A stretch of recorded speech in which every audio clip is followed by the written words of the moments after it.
Hey students, welcome to Magnet Brains. मैं हूं Shivani Sharma. I really wish आप सब लोग बहुत अच्छे होंगे एंड बहुत ही मजे के साथ अपनी पढ़ाई कर रहे हैं।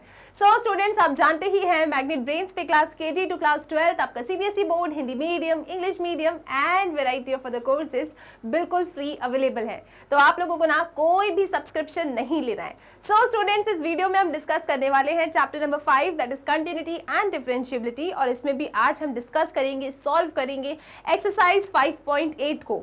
इससे पहले आपको एक वीडियो मिला होगा जहां पे हम लोगों ने 5.8 एक्सरसाइज के कंसेप्ट ओवरव्यू को देखा था, जहां हमने डिस्कस किया था कि Rolle's theorem and mean value theorem क्या होती है, कितने टाइप के क्वेश्चंस आपको मिलेंगे, और आज इस वीडियो में हम उन सभी टाइप के क्वेश्चंस को डिस्कस करने वाले हैं। तो टेंशन आपको बिल्कुल नहीं लेना है। ओके, तो स्टार्ट करते हैं ये एक्सरसाइज। और पहला क्वेश्चन आपसे कहता है verify Rolle's theorem for the function x belongs to closed interval -4 से 2। अब रोल्स थ्योरम आपको वेरीफाई करना है, ठीक है जी। तो अभी देखो क्वेश्चन की स्टार्टिंग है, तो अपना फर्ज बनता है कि हम लोग एक बार जल्दी से अपनी रोल्स थ्योरम को ना याद कर लें कि रोल्स थ्योरम थी क्या। तो मैं यहाँ पे लिखने वाली हूँ, आप मुझे बताएंगे सही है या गलत है। सो रोल्स थ्योरम क्या कहती है? सबसे पहली चीज कि एक हमारे पास ना फंक्शन होता है जो क्लोज इंटरवल ए बी पे डिफाइन होता है, और ये फंक्शन आपका एक रियल वैल्यूड फंक्शन है, सच दैट आपका फंक्शन कंटिन्यूअस होता है क्लोज इंटरवल ए बी पे। आपका ये फंक्शन डिफरेंशिएबल होता है ओपन इंटरवल ए बी पे। उसके बाद थर्ड पॉइंट है कि F of a f of b के बराबर है। अगर ये तीन कंडीशन होल्ड होती है, देन उसके बाद there exist some c that belongs to open interval A b such that क्या बोलेंगे आप? Such that F dash C is equal to 0। ये आपकी रोल्स थ्योरम है। सबको याद है? बिल्कुल ठीक है ये। ओके, अच्छा, अगर इस क्वेश्चन में क्या बोला है? वेरीफाई करना है। वेरीफाई करना है मतलब आपको क्या क्या शो करना है अपने इस क्वेश्चन में? आपको ये सब कुछ बताना है कि देखो फंक्शन कंटिन्यूअस भी है, फंक्शन डिफरेंशिएबल भी है, F of A equal to F of B भी है, और उसके बाद वेरिफिकेशन के लिए आप बोलेंगे कि हमें एक सी मिल जाएगा या फिर कुछ सी मिल जाएंगे ओपन इंटरवल ए बी में such that F dash C is equal to 0।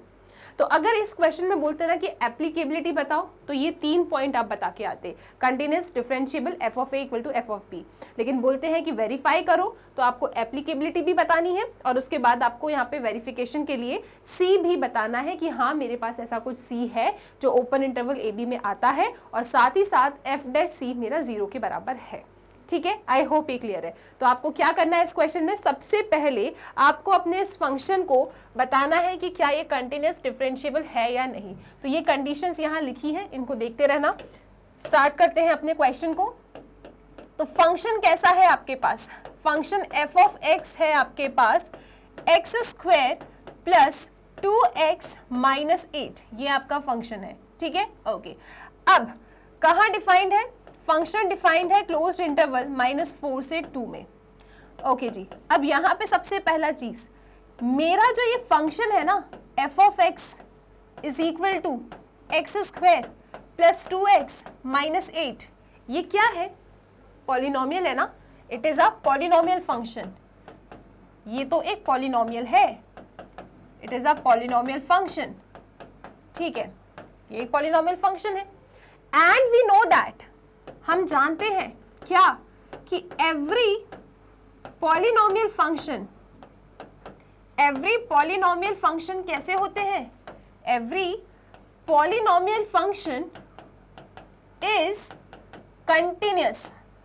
Her polynomial function तो कंटिन्यूअस होते हैं हर जगह। Every polynomial function is continuous everywhere. सही बात है। मैं अभी इस फर्स्ट पॉइंट को प्रूव करने की कोशिश कर रही हूँ। रोल्स थ्योरम का पहला पॉइंट क्या कहता है कि आपका फंक्शन कंटिन्यूअस होना चाहिए क्लोज इंटरवल ए बी में। तो मैंने कहा ठीक है, मेरा फंक्शन क्या है? X square plus 2x minus 8, ये तो एक पॉलिनोमियल फंक्शन है, और पॉलिनोमियल फंक्शन तो कंटिन्यूअस हर जगह होते हैं। तो जब हर जगह कंटिन्यूअस होते हैं, तो मैं क्या ये नहीं कह सकती कि therefore f of x is equal to x square plus 2x minus 8 is continuous. जब हर जगह कंटिन्यूअस है तो डेफिनेटली कंटिन्यूअस होगा वो क्लोज्ड इंटरवल -4 से 2 के बीच में भी। ठीक है जी। f of x is equal to x square plus 2x minus 8 एक polynomial function है and we know that every polynomial function is continuous everywhere, therefore function this which is a polynomial is continuous in the closed interval minus 4 से 2। तो पहला point तो हमने बता दिया कि हाँ हमारा फंक्शन कैसा है, क्लोज्ड इंटरवल ए बी में कंटिन्यूस है। तो ठीक है, मेरा ये पॉलिनोमियल फंक्शन इसके क्लोज्ड इंटरवल में कैसा है, कंटिन्यूस है। पहला पॉइंट तो क्लियर है।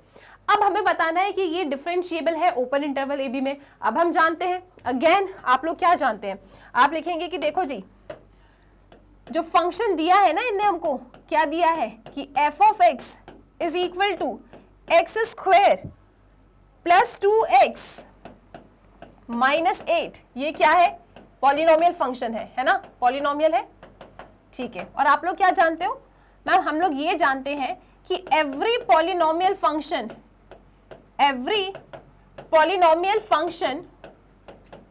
Is differentiable. डिफरेंशिएबल होता है हर पॉलिनोमियल फंक्शन, है ना। तो देयरफॉर हम कह सकते हैं कि f of x is equal to x square plus 2x minus 8 is differentiable. It is differentiable in close interval, sorry not close interval, in open interval minus 4 से 2। ये एक पॉलिनोमियल फंक्शन है। पॉलिनोमियल फंक्शन तो हर जगह differentiable होते हैं, तो ये भी हर जगह डिफरेंशिएबल होगा। अगर हर जगह डिफरेंशिएबल है तो ओपन इंटरवल माइनस 4,2 में भी कैसा होगा, डिफरेंशिएबल होगा। तो याद रखिएगा polynomial function is continuous and differentiable. कोई दुख दर्द तकलीफ परेशानी हैरानी तो होती ही नहीं अगर पॉलिनोमियल फंक्शन आ जाए तो। अब कंडीशन नंबर 3 ये कहती है, कंडीशन नंबर 3 कि f of a आपका f of b के बराबर होना चाहिए। तो सबसे पहले f of a निकालना होगा।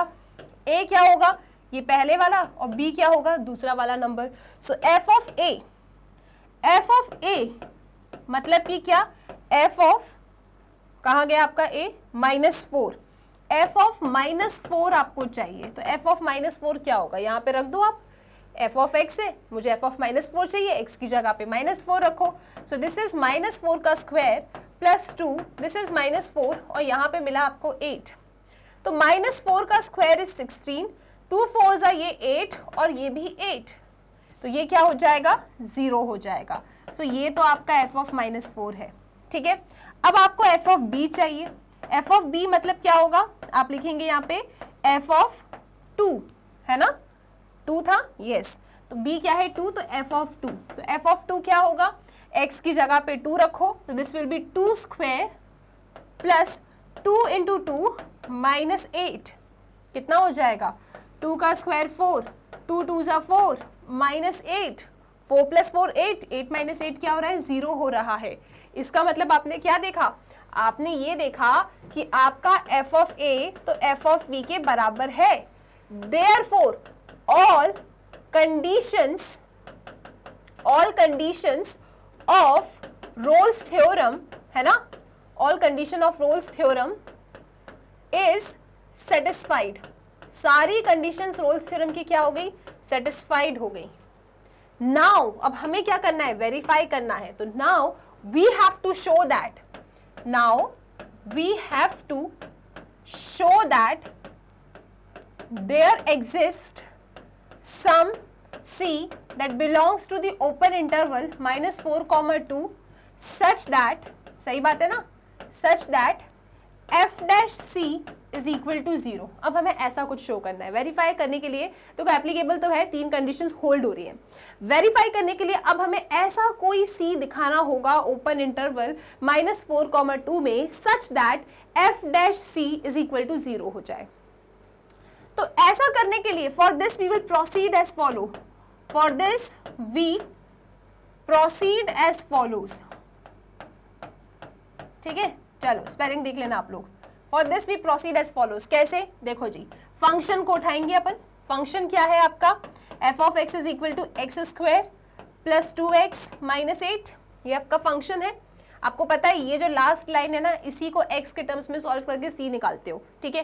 तो इसका डिफरेंशिएशन करो, तो this will B f dash x, x square का डेरिवेटिव 2x और ये हो जाएगा आपका 2, ठीक। x का डेरिवेटिव 1 2, कांस्टेंट का डेरिवेटिव तो 0 होता है, तो 2x प्लस 2 आपका f डैश x आया। अब आप अपने इस f डैश x को 0 से इक्वेट कर लेना।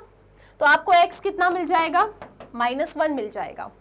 और ये जो x आया है ना, यही c होता है। तो c कितना आ रहा है, -1 आ रहा है।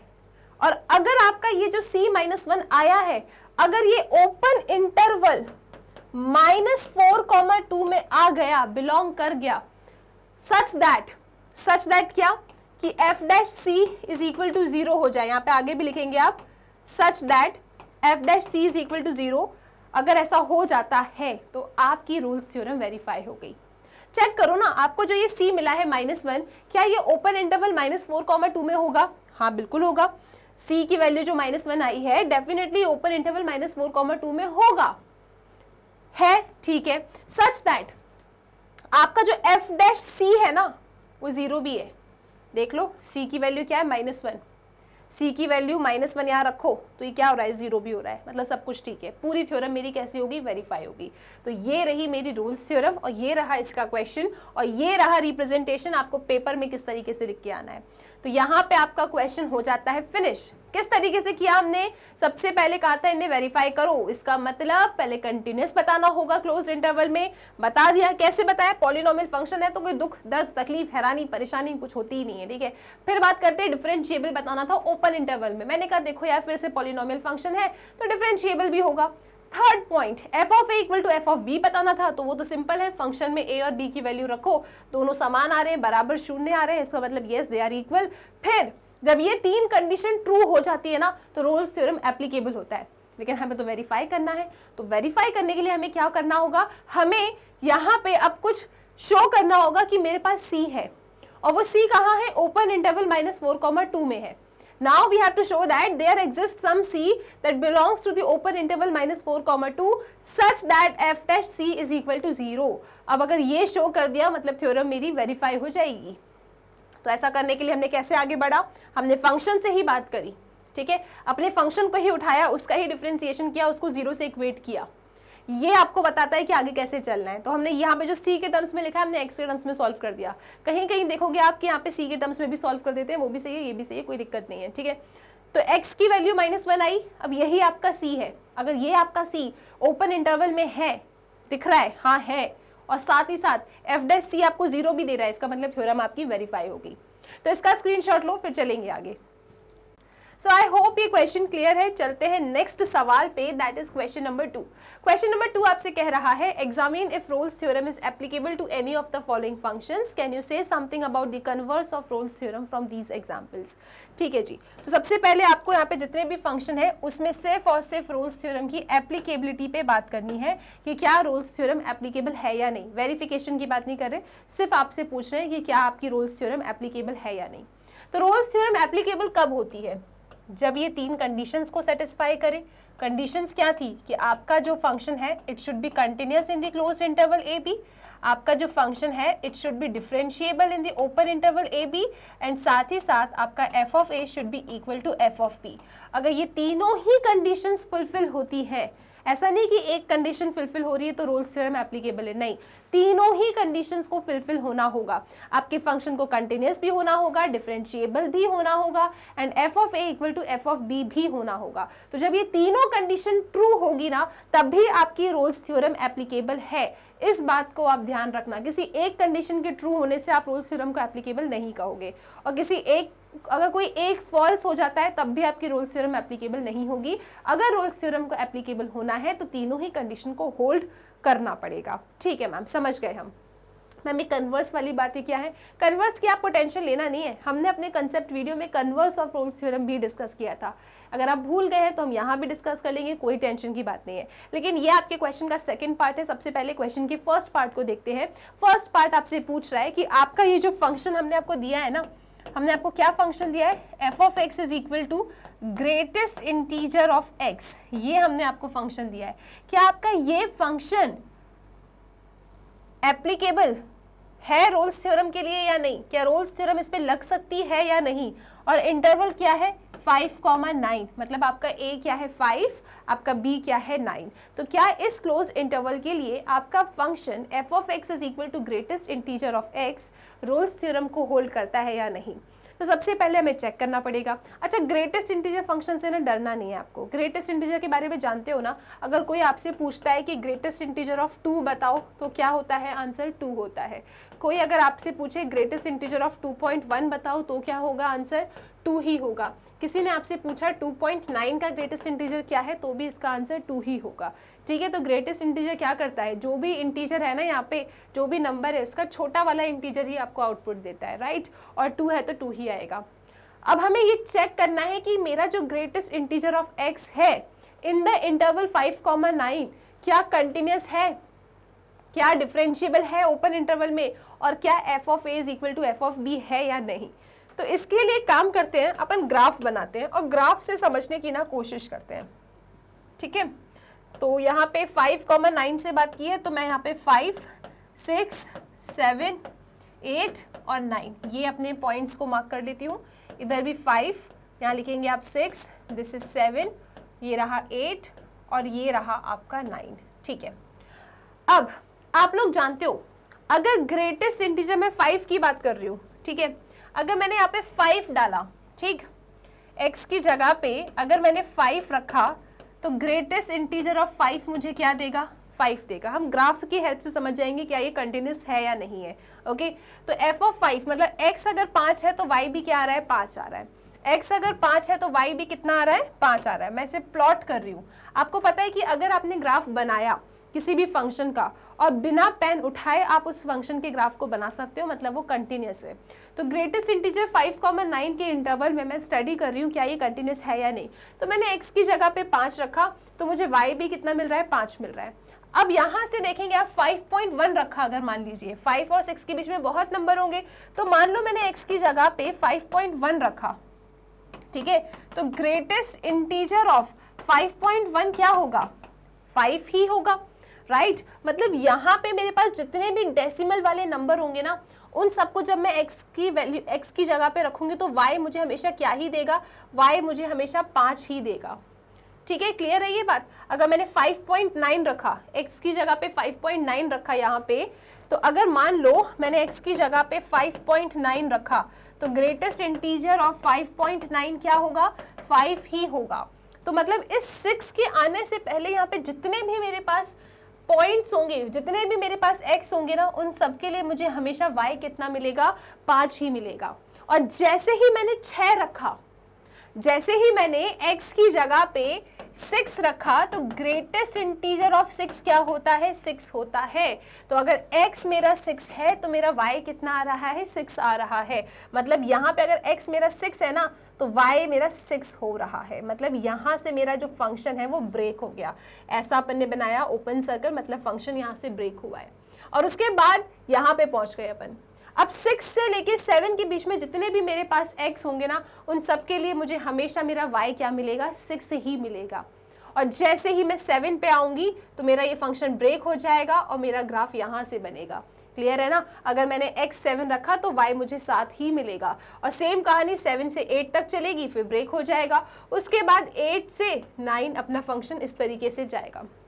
तो ये आपका ग्रेटेस्ट इंटीजर फंक्शन की मैंने प्लॉटिंग सिखा दी कि 5 से 9 के इंटरवल में ग्रेटेस्ट इंटीजर ऑफ x आप किस तरीके से प्लॉट करेंगे। क्या ये बातें क्लियर हैं, क्या ये चीज़ें समझ में आ रही हैं। देखो 5 से लेके 5.9 तक आपको हर बार y कितना मिलेगा, 5 ही मिलेगा। जैसे ही आपने x की जगह पे 6 रखा ना तो y आपको 6 मिलेगा, क्योंकि ग्रेटेस्ट इंटीजर ऑफ 6 इज 6। तो यहाँ पे आपको ओपन सर्कल करना है। इसका मतलब पता है क्या है, आपका जो ग्राफ है ये कैसा हो गया, टूट गया, ब्रेक हो गया। यहाँ से यहाँ तक बनाया मैंने, उसके बाद मुझे पेन उठाना पड़ा, फिर मैं आगे गई। तो मैं इससे क्या कंक्लूड कर पा रही हूँ, मैं इससे ये कंक्लूड कर पा रही हूँ कि मेरा जो ये ग्रेटेस्ट इंटीजर ऑफ x है, this is discontinuous function. Okay, तो ये फंक्शन कैसा है मेरा, ये तो डिसकंटिन्यूअस है। तो आप लिख देंगे clearly, it is understood the function f of x is equal to greatest integer of x, ठीक है, इज डिसकंटिन्यूअस। ये डिसकंटिन्यूअस फंक्शन है। कैसा फंक्शन है ये, डिसकंटिन्यूअस फंक्शन है हर इंटीग्रल पॉइंट के लिए। जैसे देखो आप, अगर आपने 6 रखा तो ये टूट गया 6 पे, 5.1 5.2 तक कोई दिक्कत नहीं थी, 5.9 तक देखो आपका फंक्शन कंटिन्यूअस था, राइट। लेकिन जैसे आपने 6 रखा, इंटीजर आया तो ये फंक्शन टूट गया। तो मेरा ये फंक्शन डिसकंटिन्यूअस फंक्शन है हर इंटीग्रल पॉइंट के लिए। फिर से आप देखिए 6 से लेके 6.1, 6.2, ये 0.1, 0.2, 0.3 इंटीजर तो होते नहीं है, तो 6.1, 6.2, 6.3, 6.999 यहाँ तक सब जगह मेरा फंक्शन कंटिन्यूअस है। लेकिन जैसे ही इंटीजर 7 आता है मेरा ग्राफ टूट गया, ठीक है। तो ये जो फंक्शन है आपका कैसा है, डिसकंटिन्यूअस फंक्शन है at every integral point, her integer पे, हर इंटीग्रल पॉइंट पे ये क्या है, ये तो डिसकंटिन्यूअस है। तो इंटीजर्स पे जैसे ही आते हैं वैसे फंक्शन टूट जाता है। मतलब रोल्स थ्योरम एप्लीकेबल तो नहीं है। फिर मैंने कहा अगर आप चाहते हो कि आपकी रोल्स थ्योरम एप्लीकेबल हो तो ये तीनों कंडीशन होल्ड होनी चाहिए। पहली ही कंडीशन में हमने देख लिया कि फंक्शन तो हमारा टूटा हुआ है, डिसकंटिन्यूअस है, राइट। तो मैं लिख दूंगी therefore this function is discontinuous function at the integral point, ठीक। तो यहाँ पे मैं कह दूंगी कि क्या कि this is not applicable, Rolle's theorem applicable नहीं है। किसी का मन है कि मैम डिसकंटिन्यूअस भी बताना है तो बता दो, लिख देना कि F of x is equal to greatest integer of function of x is not differentiable. मानते हो क्या, इट इज नॉट डिफरेंशिएबल। आप सिंपल लिख दो कि F of x is discontinuous function, ठीक है, एट इंटीग्रल पॉइंट। जितने भी इंटीग्रल पॉइंट आएंगे इस इंटरवल में यहाँ पे ये टूटा हुआ होगा। फिर this function is not differentiable, मेरा ये जो फंक्शन है ग्रेटेस्ट इंटीजर ऑफ एक्स ये नॉट डिफरेंशिएबल है। क्या आप ये बात मानते हैं नॉट डिफरेंशिएबल है ये? देखो कैसे डिफरेंशिएबल, आपका फंक्शन इन पॉइंट्स पे तो हर जगह होगा, जहां आप यूनिक टेंजेंट बना सकते हो आपका फंक्शन डिफरेंशिएबल है। लेकिन इस पूरे एंटायर 5 to 9 के इंटरवल में आपको ऐसे बहुत सारे पॉइंट मिलेंगे जहां पे आप यूनिक टेंजेंट नहीं बना पाओगे, राइट। तो आप क्या कह देंगे कि फंक्शन डिफरेंशिएबल नहीं है। और हम तो ये डिफरेंशिएबिलिटी स्टार्टिंग से पढ़ रहे हैं, हमने ग्रेटेस्ट इंटीजर फंक्शन की डिफरेंशिएबिलिटी भी चेक करके बताई थी आपको एक्सरसाइज 5.2 में। आपको याद होना चाहिए कि फंक्शन डिफरेंशिएबल नहीं है। अगर बड़े मार्क्स में क्वेश्चन आ जाता है तो जिस तरीके से आप लोगों ने 5.2 एक्सरसाइज को सॉल्व किया था ना, उस एक्सरसाइज में क्वेश्चन था ग्रेटेस्ट इंटीजर वाला, उस तरीके से आप सॉल्व कर सकते हो, ठीक है। और अगर मान लो छोटे मार्क्स में आ जाता है तो आप ग्राफ बना दें, सिंपल लिख दें, clearly it is understood that the function is not differentiable in the entire interval of 5 to 9, ठीक है। तो आप लिखेंगे function is not differentiable in the interval 5, 9। इसमें बहुत सारे ऐसे पॉइंट है जहां पे ये डिफरेंशिएबल नहीं होगा। तीसरी पॉइंट भी चाहे तो आप चेक कर सकते हैं। तीसरा पॉइंट क्या है कि एफ ऑफ ए, ये आपका ए है, ये बी है, तो एफ ऑफ 5 मतलब ग्रेटेस्ट इंटीजर ऑफ 5 कितना होगा, 5 होगा। फिर आप बोलेंगे यहाँ पे एफ ऑफ बी, बी क्या है आपका 9, तो ग्रेटेस्ट इंटीजर ऑफ 9 क्या होगा, 9 होगा। तो क्या आपका F of a f of b के बराबर आ रहा है, नहीं आ रहा। तो ये तो किसी भी कीमत पे एप्लीकेबल नहीं है। और वैसे भी अगर एप्लीकेबल होना होता है ना तो इन तीनों कंडीशन को ट्रू होना होता है। एक भी अगर फॉल्स है मतलब एप्लीकेबल नहीं है। लेकिन क्योंकि अभी हम फर्स्ट टाइम सीख रहे हैं तो मैंने आपको तीनों बता दिया कि देखो डिसकंटिन्यूअस भी है, डिफरेंशिएबल भी नहीं है, और साथ ही साथ ये यहाँ पे आपका F of a f of b के बराबर भी नहीं है। मतलब मेरी जो रोल्स थ्योरम है ना, इसमें रोल्स थ्योरम क्या बोलूंगी मैं, the Rolle's theorem is not क्या एप्लीकेबल। रोल्स थ्योरम एप्लीकेबल तो नहीं है, इसमें नहीं लग सकती इसमें रोल्स थ्योरम, ठीक है। आई होप ये क्लियर है। अब इसको हटाती हूँ और इसके कन्वर्स के बारे में आपसे बातें करती हूँ, राइट। पहला पोर्शन तो हमने देख लिया, एप्लीकेबल नहीं है Rolle's theorem. Now can you say something about the converse of Rolle's theorem from these example? क्या आप कन्वर्स के बारे में कुछ बता सकते हैं? तो रोल्स थ्योरम का कन्वर्स क्या होता है? सी हमने डिस्कस किया था ये रोल्स थ्योरम क्या होती है, जल्दी से बोलेंगे आप लोग एक बार। रोल्स थ्योरम क्या होता है कि अगर हमारे पास कोई फंक्शन है क्लोज्ड इंटरवल ए बी पे डिफाइन है, ओके, एक रियल वैल्यूड फंक्शन है, और इफ ये फंक्शन आपका कंटिन्यूअस है क्लोज्ड इंटरवल ए बी में, ये फंक्शन आपका डिफरेंशिएबल है ओपन इंटरवल ए बी में, third f of a f of b के बराबर है, अगर ये तीन कंडीशन होल्ड होती है, then there exist some c that belongs to the open interval AB such that क्या लिखेंगे आप, such that f dash c is equal to 0। ये आपकी रोल्स थ्योरम है। बार बार लिखो, बार बार याद करो, ये तो सिंपल आपकी रोल्स थ्योरम है। कन्वर्स ऑफ रोल्स थ्योरम में पता है क्या हो जाता है? कन्वर्स ऑफ रोल्स थ्योरम में ये इफ होता है, मतलब ये आप लेके चलते हैं, ठीक है, और ये आपको दिखाना होता है, राइट। कन्वर्स में क्या होता है कि यस कुछ सी है हमारे पास, कुछ सी हमारे पास है ओपन इंटरवल ए बी में, जिसके लिए फंक्शन का जो डेरिवेटिव है उन पॉइंट पे वो क्या हो रहा है, 0 हो रहा है, और फिर आपका फंक्शन कंटिन्यूस होगा, डिफरेंशिएबल होगा और F of A equal to F of b होगा। मतलब कन्वर्स मतलब उल्टा, ठीक है। रोल्स थ्योरम क्या कह रहा है कि अगर ये 3 कंडीशन है तो ऐसा होता है। कन्वर्स क्या कहता है कि अगर ऐसा हो रहा है, अगर हमें सी मिल रहे हैं ओपन इंटरवल ए बी में और ऐसे सी मिल रहे हैं कि उनका डेरिवेटिव उन पॉइंट पे आपको 0 देता है, मतलब slope of tangent is parallel to x axis at those point, right, तो आपको क्या मिलेगा, आपका फंक्शन कंटिन्यूस होगा क्लोज्ड इंटरवल ए बी में, डिफरेंशिएबल होगा ओपन इंटरवल ए बी में, और F of A equal to F of b होगा। तो कन्वर्स क्या है कि ये है तो ऐसा होगा। अभी रोल्स थ्योरम क्या कह रही है कि अगर ये है तो ऐसा होगा, दैट्स इट।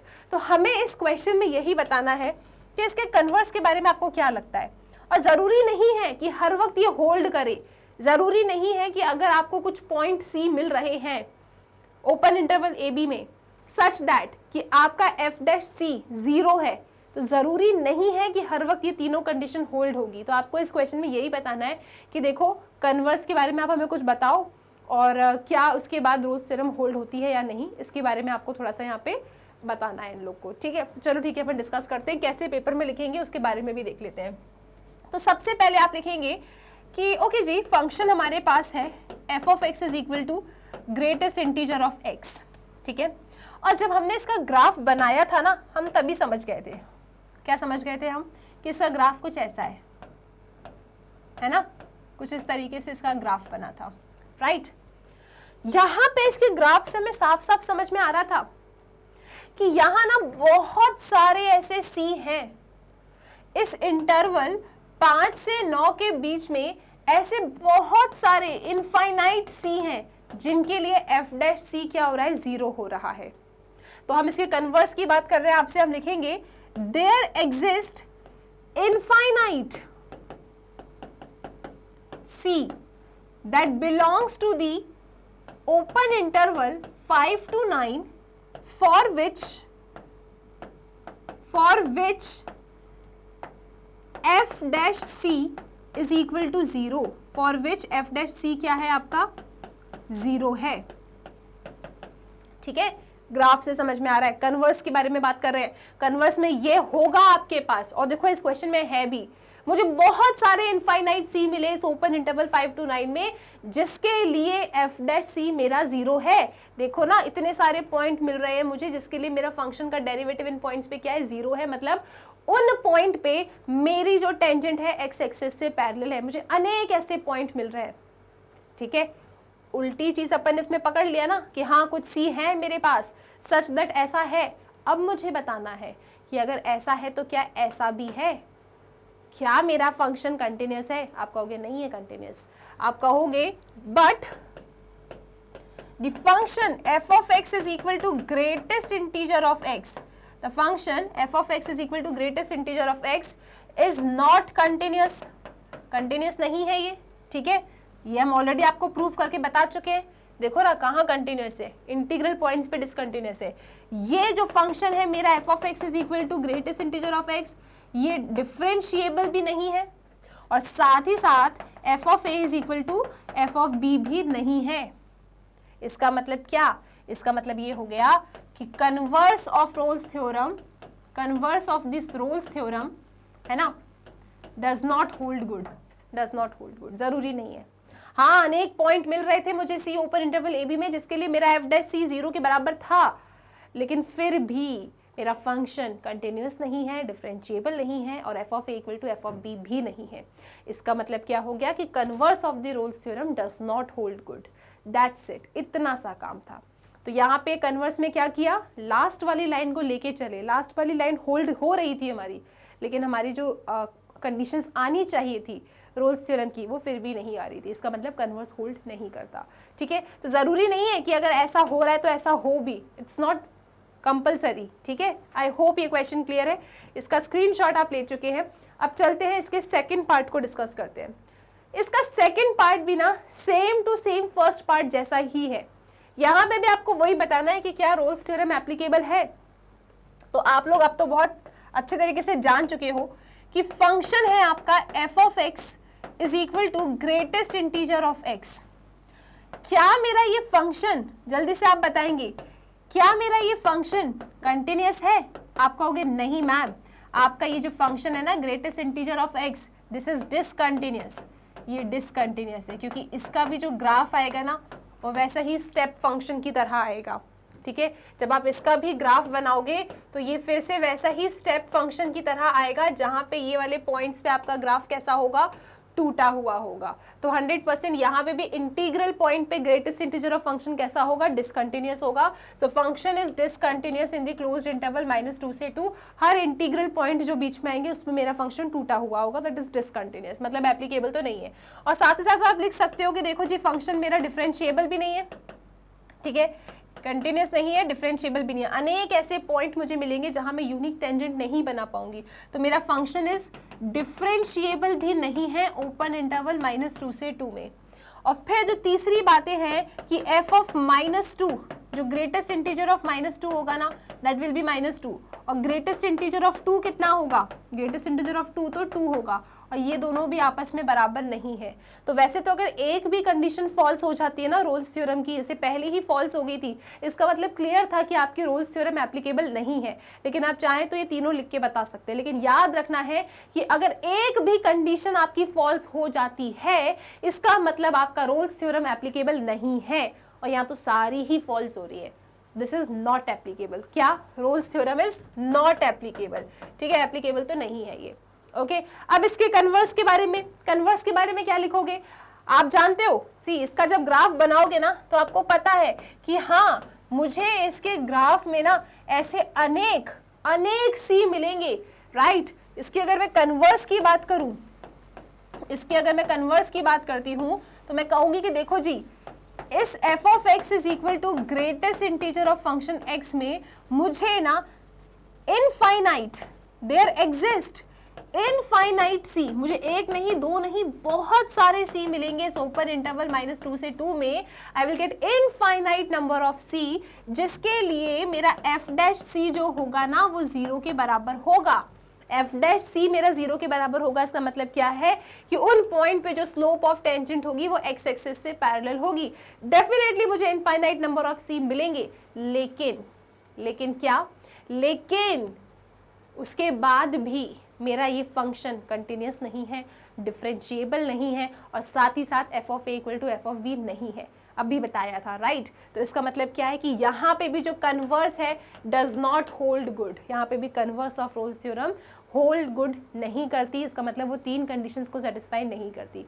तो चाहे तुम सीधे तरीके से पूछो या उल्टे तरीके से पूछो, रोल्स थ्योरम यहाँ पे हो ही नहीं रही। तो इसका कन्वर्स क्या है कि हाँ मिल रहे हैं बहुत सारे सी, लेकिन उसके बाद भी आपका ये जो फंक्शन है ना greatest integer of x continuous नहीं है, क्लोज्ड इंटरवल -2 से 2 में, डिफरेंशिएबल भी नहीं है, और f of a equal to f of b भी नहीं है। मतलब converse of Rolle's theorem does not hold good. I really wish ये क्लियर हो रहा है। अब चलते हैं नेक्स्ट क्वेश्चन पे।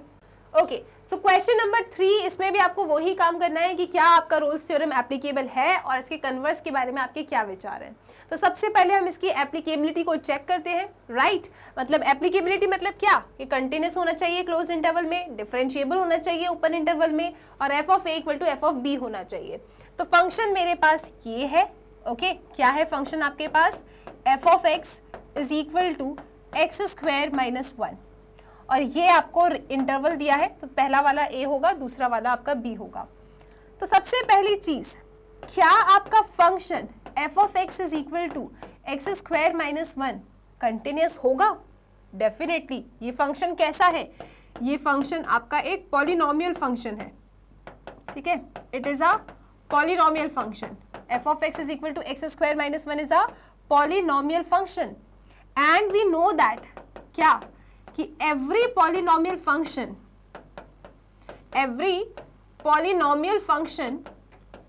is a continuous function. Every polynomial function is continuous, हर जगह continuous होते हैं।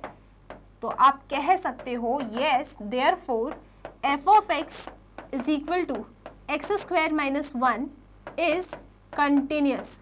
कैसा है ये, continuous है। कहाँ पे, in क्लोज्ड इंटरवल 1 से 2। तो क्लोज्ड इंटरवल 1 से 2 में भी ये कंटिन्यूस होगा।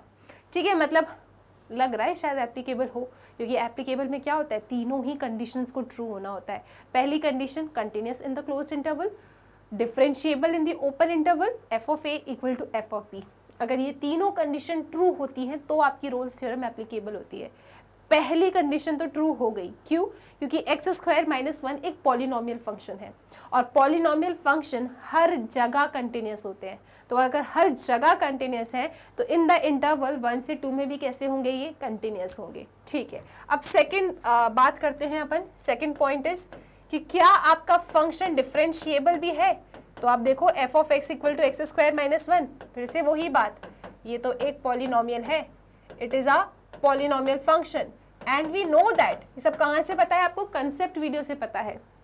एंड वी नो दैट, हम जानते हैं कि एवरी पॉलिनोमियल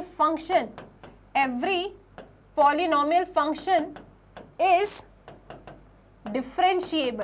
डिफरेंशिएबल होता है। So therefore we can say that F of x is equal to x square minus 1 is differentiable function. तो ये कैसा फंक्शन है? डिफरेंशिएबल फंक्शन है। कहाँ पे? इन द ओपन इंटरवल 1 से 2। ओपन इंटरवल 1 से 2 में ये फंक्शन कैसा है? डिफरेंशिएबल है। दूसरी कंडीशन भी ट्रू हो गई। अगर तीसरी कंडीशन भी ट्रू हो जाएगी ना तो रोल्स थ्योरम आपकी एप्लीकेबल हो जाएगी। तीसरी कंडीशन क्या कहती है? तीसरी कंडीशन कहती है F of A should be equal to F of B. तो ठीक है, चेक कर लेते हैं। एफ ऑफ ए मतलब एफ ऑफ 1, तो एफ ऑफ 1 क्या होगा? x की जगह पे 1 रखेंगे तो 1 का स्क्वायर माइनस 1, दैट मीन्स कितना आ रहा है? 0 आ रहा है।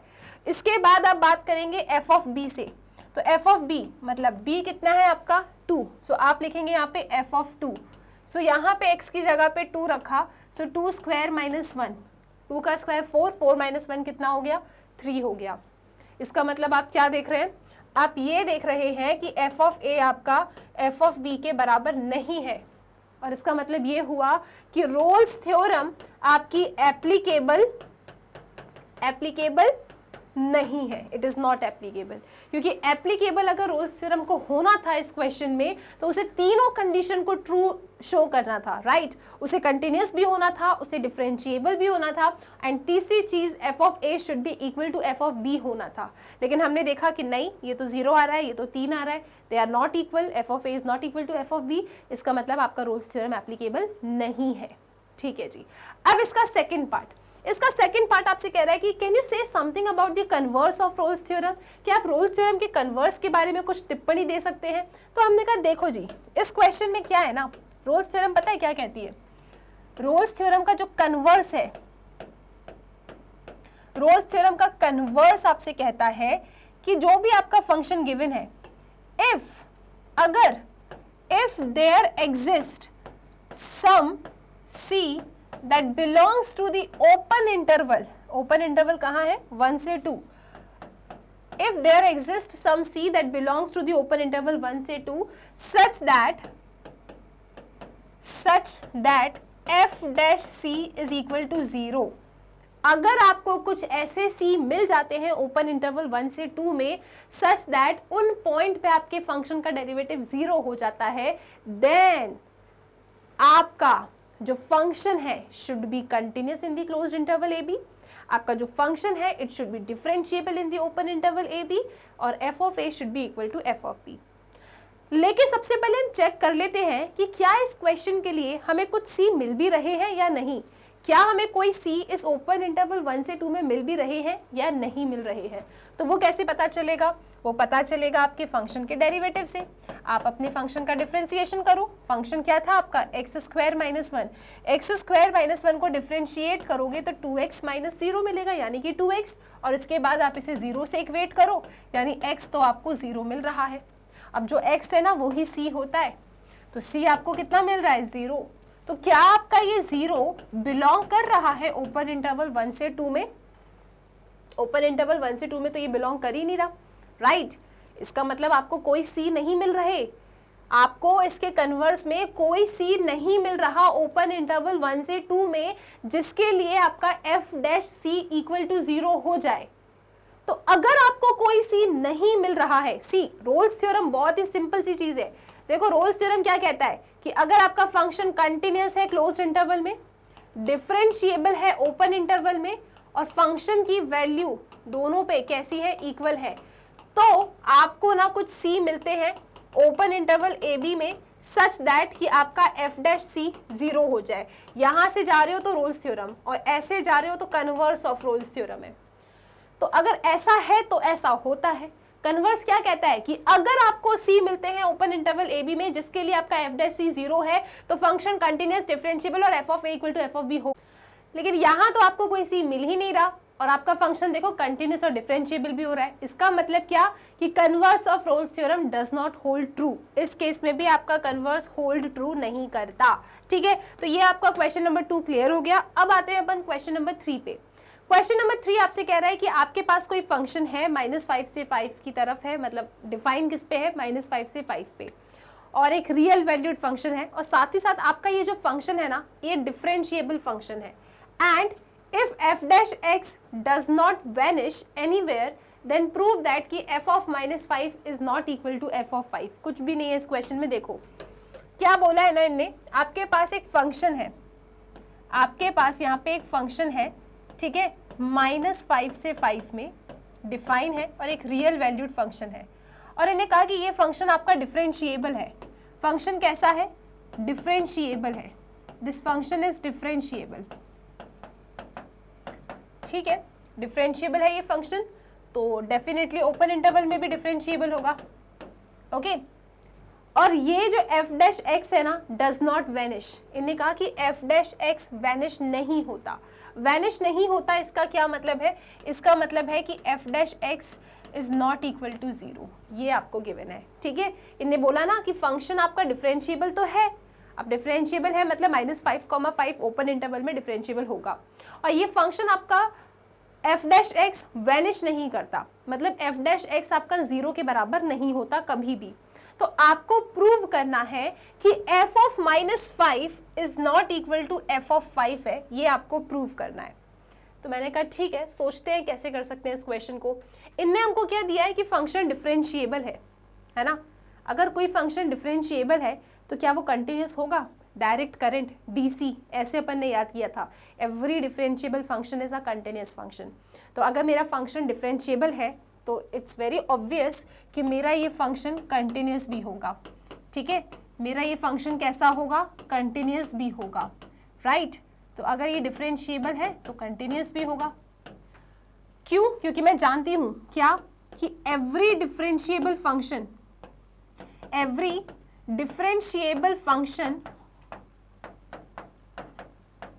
Is continuous function.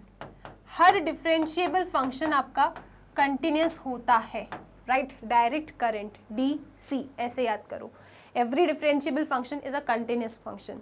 Differentiable given था तो कंटिन्यूस भी होगा। क्यों होगा, क्योंकि हर डिफरेंशिएबल फंक्शन कंटिन्यूस होता है। अच्छा जी, प्रूफ क्या करना है आपको कि f of 5 is not equal to f of -5। चलो एक काम करते हैं, इस क्वेश्चन को कॉन्ट्राडिक्शन से प्रूव करते हैं। कॉन्ट्राडिक्शन से प्रूव करने का मतलब है कि यहाँ पे लेट अस अज्यूम करते हैं कि f ऑफ -5 जो है ना वो f ऑफ 5 के बराबर है। ऐसा मैं लेके चल रही हूँ, मैं ऐसा अज्यूम कर रही हूँ कि मुझे नॉट इक्वल टू प्रूव करना है। मैंने कहा एक काम करो, लेट अस अज्यूम क्या कि f of -5 is equal to f of 5 है। लेट अस अज्यूम, ये हमने अज्यूम किया है। ठीक है जी, कर लो आप अज्यूम। नॉट इक्वल टू कैसे प्रूव करोगे, ये नॉट इक्वल टू मुझे प्रूफ पता है कैसे कर पाऊंगी मैं इसको, जब मैं अपने अजम्पशन को गलत साबित कर दूं। मैंने यहाँ पे क्या अजम्पशन किया कि मेरा f of -5 is equal to f of 5 है। क्वेश्चन में क्या करना था कि f of -5 is not equal to f of 5, ये बताना था। तो मैंने कहा चलो एक काम करते हैं, कुछ अज्यूम करते हैं। क्या अज्यूम किया कि ठीक है f of -5 is equal to f of 5 है। नॉट इक्वल टू कैसे आएगा, जब मैं ये साबित कर दूं कि मैंने गलत अज्यूम किया है। ठीक है, ये कॉन्ट्राडिक्शन है। इन क्वेश्चंस को ऐसे ही सॉल्व करते हैं। आपको बताना है नॉट इक्वल टू है, हमने कहा चलो इक्वल टू लेके चलते हैं। इक्वल टू लेके चलते हैं, देखते हैं क्या होता है। ठीक है, ओके मैम, मान लिया हमने आपका assumption f of -5 is equal to f of 5। अब आपको ये प्लान बनाना है कि अपने अजम्पशन को रॉन्ग कैसे साबित करूं। तो ठीक है, पहले अपने क्वेश्चन को रीड तो कर लूं। मुझे ये दिख रहा है कि मेरा फंक्शन ना कंटिन्यूस है, मेरा फंक्शन डिफरेंशिएबल है, मेरे पास f of -5 is equal to f of 5 है बाय अजम्पशन। ये कंडीशन तो देखी देखी सी लग रही है, कोई फंक्शन कंटिन्यूस है, कोई फंक्शन डिफरेंशिएबल है और कोई फंक्शन के जो एंड पॉइंट्स हैं जहाँ पे डिफाइंड है वो इक्वल है, इसका मतलब roles theorem is applicable, right. Rolle's theorem की कंडीशन है, तो आप यहाँ पे क्या कहेंगे कि रोल्स थ्योरम ऑल कंडीशंस, आप यहाँ पे सिंपल लिखेंगे कि all condition of Rolle's theorem, all conditions of Rolle's theorem is applicable, सारी कंडीशंस रोल्स थ्योरम की कैसी हो रही है यहाँ पे, एप्लीकेबल हो रही है। और अगर सारी कंडीशंस एप्लीकेबल हो रही है, इसका मतलब क्या है, इसका मतलब तो ये है कि there exist some c that belongs to the open interval -5 से 5 such that f dash c is equal to 0 होगा, है ना। अगर रोल्स थ्योरम की सारी कंडीशंस आपकी सेटिस्फाई हो रही है तो इसका मतलब तो ये है ना कि पक्का आपके पास कुछ ऐसे c आएंगे इस ओपन इंटरवल -5 से 5 में सच दैट आपका f डैश c क्या होगा, 0 होगा। लेकिन क्वेश्चन में हमें एक कंडीशन और गिवन थी, क्या, कि f डैश x तो कभी 0 के बराबर नहीं है। और मैं क्या कह रही हूँ कि रोल्स थ्योरम की कंडीशन एप्लीकेबल हो रही है तो मेरे पास कुछ ना कुछ ऐसे c तो आएंगे, राइट। ये तो इफ, तो देन, राइट, ये कंडीशंस ट्रू हो रही है तो मेरे पास ऐसे कुछ ना कुछ c तो आएंगे इस ओपन इंटरवल में जिसके लिए मेरा f डैश c क्या होगा, 0 होगा। लेकिन यहाँ पे क्या बोला इनने, बट, हमें तो गिवन है, बट वी हैव, क्या, हमारे पास तो ये गिवन है कि f डैश x कभी भी 0 नहीं हो सकता। f डैश x अगर कभी 0 नहीं हो सकता तो f डैश c भी कभी 0 नहीं हो सकता, है ना। तो इसका मतलब कुछ तो गड़बड़ है ना। आप क्या कह रहे हो कि रोल्स थ्योरम एप्लीकेबल है, इसका मतलब कुछ c होंगे आपके इंटरवल में जिसके लिए आपका f डैश c 0 होगा, लेकिन f dash x is not equal to 0, ये तो गिवन है। मतलब रोल्स थ्योरम में आपने कुछ ना कुछ तो गड़बड़ की है। तो आपने क्या गड़बड़ की इस क्वेश्चन में, आपने ये गड़बड़ की, आपका अजम्पशन गलत है। आप ऐसा बोल रहे थे ना कि f of -5 is equal to f of 5 है, तभी तो आप आगे बढ़े, एप्लीकेबल है तभी तो वेरिफिकेशन पे गए।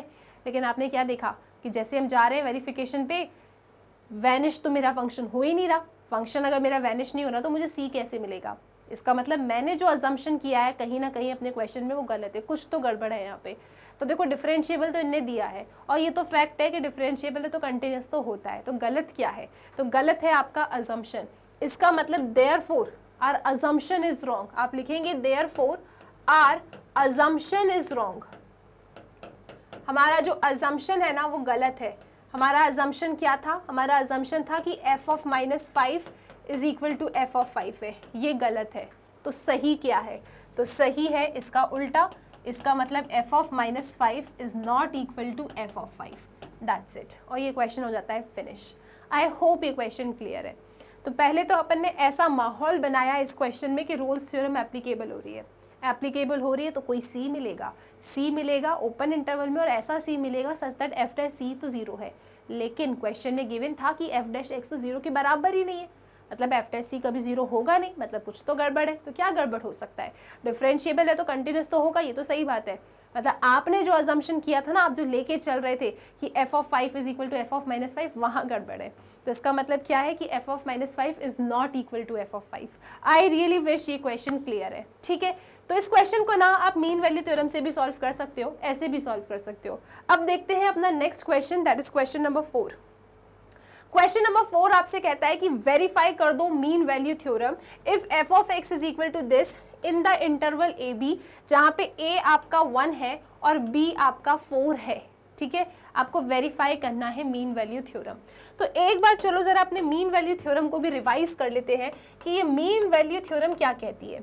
मीन वैल्यू थ्योरम ये कहती है कि अगर आपका कोई फंक्शन क्लोज्ड इंटरवल ए बी पे डिफाइन है और अगर आपका वो फंक्शन f कंटिन्यूस है in the closed interval A B और अगर आपका वो फंक्शन f डिफरेंशिएबल है ओपन इंटरवल ए बी में और साथ ही साथ ये दो कंडीशन हो गई, देन देयर एग्जिस्ट, अगर ऐसा है तब then there exist some c, तो कोई ना कोई आपको c मिलेगा ओपन इंटरवल ए बी में such that f dash c is equal to f of b minus f of a divided by b minus a होगा, ऐसी बात है।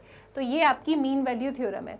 ठीक है, अगर आपका फंक्शन कंटिन्यूस है क्लोज्ड इंटरवल ए बी में, अगर आपका फंक्शन डिफरेंशिएबल है ओपन इंटरवल ए बी में, तब जाके आपको कोई ना कोई सी मिलेंगे ओपन इंटरवल ए बी में, सच दैट कि आपका F dash C is equal to F of B minus F of A divided by B minus A होगा। ठीक है, तो ये तो मीन वैल्यू थ्योरम है। अब हमें वेरीफाई करना है, इसका मतलब क्या, हमें ये दोनों कंडीशंस भी बतानी होगी, ये एप्लीकेबिलिटी शो करती है, और वेरिफिकेशन में हमें ऐसा सी लाके इनको दिखाना पड़ेगा ओपन इंटरवल ए बी में जिसके लिए ये कंडीशन ट्रू हो जाए। Very simple question. कैसे टारगेट करना है आपको, तो इस क्वेश्चन में सबसे पहले आप अपने फंक्शन को लेंगे।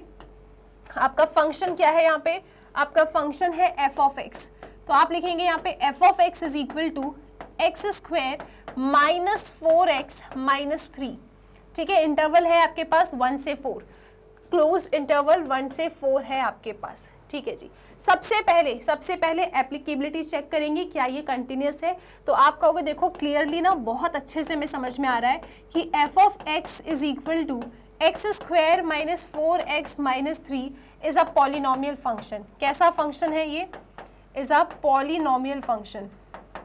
ये तो एक पॉलिनोमियल फंक्शन है, और आप जानते हो, पता है क्या जानते हो आप, we know that every polynomial function, we know that every, आप लिखेंगे यहाँ पे every polynomial function, every polynomial function is continuous function, every polynomial function is continuous everywhere, is continuous everywhere, हर जगह कंटिन्यूस होते हैं पॉलिनोमियल फंक्शन। तो अगर हर जगह कंटिन्यूस होते हैं तो आपका ये जो फंक्शन है F of x is equal to x square minus 4x minus 3 कैसा होगा, कंटिन्यूस होगा। This function will be continuous, कहाँ पे, दिस विल बी कंटिन्यूस, बोलिए, इन क्लोज्ड इंटरवल 1 से 4, इन क्लोज्ड इंटरवल 1 से 4 में भी ये कंटिन्यूस होगा। ठीक है, तो आप यहाँ पे देख सकते हैं कि ये जो फंक्शन है ये एक पॉलिनोमियल फंक्शन है, और हर पॉलिनोमियल फंक्शन कंटिन्यूस होता है हर जगह पे, तो ये फंक्शन भी आपका कंटिन्यूस होगा इन द क्लोज्ड इंटरवल 1 to 4, मतलब पहली कंडीशन तो ट्रू है।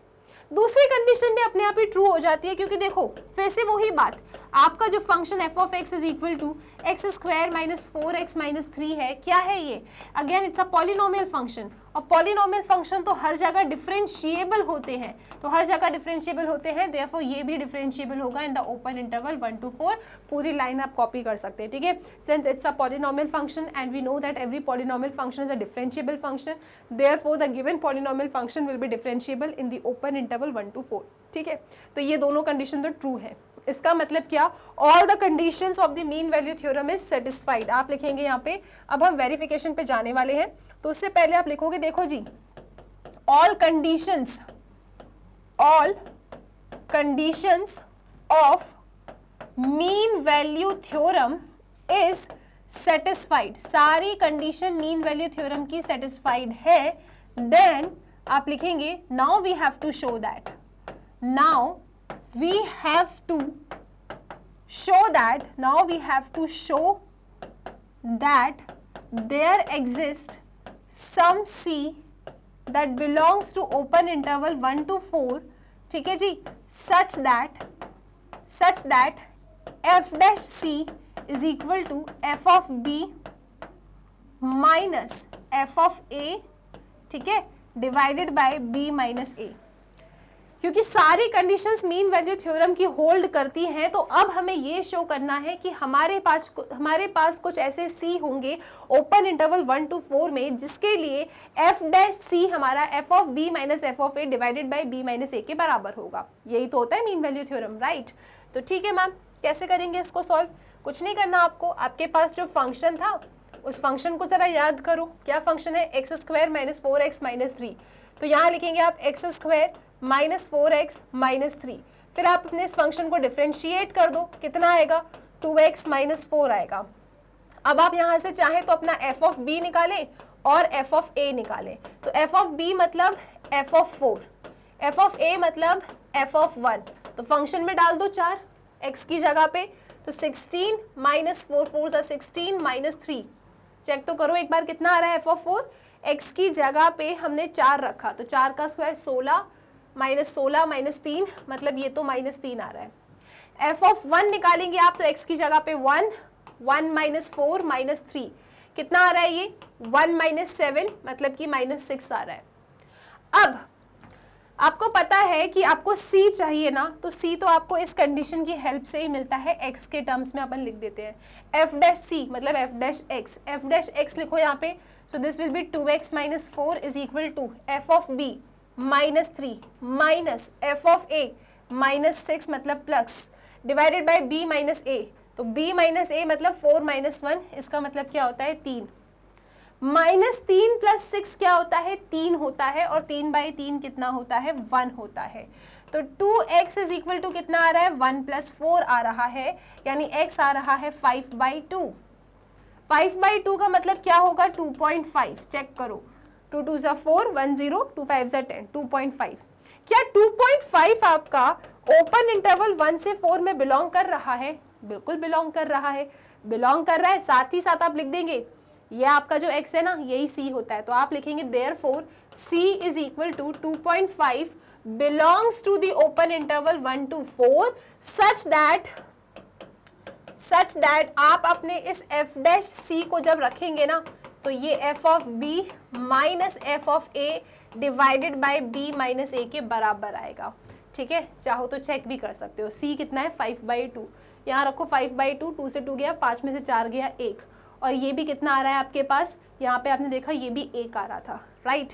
तो c कितना आ रहा है 2.5, इस इंटरवल में बिलोंग कर रहा है, सच दैट ये कंडीशन भी होल्ड कर रही है। इसका मतलब ये हो गया कि आपका मीन वैल्यू थ्योरम वेरीफाइड हो गया। सिंपल सा क्वेश्चन, ठीक है। तो 1 2 फर्स्ट क्वेश्चन, और इस क्वेश्चन पे आने के बाद थोड़ा अच्छा लगा होगा, सेकंड थर्ड तो ऐसे ही निकल गया, लेकिन आई होप वो भी क्लियर हो गया आपको, ठीक है। डिफिकल्ट नहीं है वो भी, आपको बस फंक्शन की नॉलेज होनी है और थोड़ी चीज़ों को समझना ज़्यादा ज़रूरी है, ठीक है, कि एप्लीकेबल का क्या मतलब है, इसके बाद कन्वर्स में क्या काम होता है। अगर ये चीज़ समझ गए होगे ना तो सेकंड थर्ड भी आपको मुश्किल नहीं लगा होगा। फोर्थ महा सिंपल क्वेश्चन, कुछ था ही नहीं इसमें, वेरिफिकेशन करना था। सबसे पहले आपने एप्लीकेबिलिटी चेक कर दी और उसके बाद आपने बता दिया यहाँ पे क्या कि देखो सब कुछ सही चल रहा है, f डैश x निकाला, इस कंडीशन को थोड़ा x के टर्म्स में लिखा, x की वैल्यू निकाली, x ही आपका c होता है, c आपको मिल गया, उसी में बिलोंग कर रहा है, सच दैट आपका f डैश c जो है ना वो f of b minus f of a divided by b minus a के बराबर है। इसका मतलब आपकी मीन वैल्यू थ्योरम वेरीफाई हो गई। सो आई रियली विश स्टार्टिंग के 4 क्वेश्चन में कोई समस्या नहीं है, सब कुछ बनता जा रहा है। इसका भी स्क्रीनशॉट लीजिए, फिर चलते हैं आगे अपन। सो आई होप ये क्वेश्चन क्लियर है और आपने इसका स्क्रीनशॉट ले लिया है। चलते हैं नेक्स्ट क्वेश्चन पे, that is question number 5। Question number 5 आपसे कहता है कि verify mean value theorem if f of x is equal to this in the interval a b, जहां पे a आपका 1 है और b आपका 3 है। Find all c that belongs to the open interval 1,3 for which f dash c is equal to 0। तो इस question में आपको 2 काम करना है। सबसे पहला काम आपको मीन वैल्यू थ्योरम को वेरीफाई करना है, एंड सेकंड पार्ट क्या है वो अपन सेकंड पार्ट पे आएंगे तब सॉल्व करेंगे। अभी सबसे पहले हम मीन वैल्यू थ्योरम को वेरीफाई करते हैं।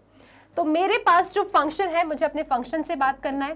Function is f of x is equal to X cube minus 5x square minus 3x, ठीक है।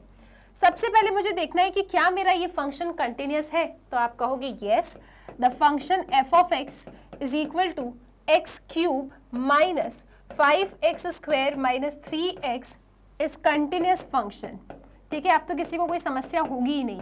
ये कैसा फंक्शन है? This function is a continuous function, okay, in the closed interval 1,3। So 1,3 close interval में ये function कैसा है मेरा? कंटिन्यूअस फंक्शन है। क्यों?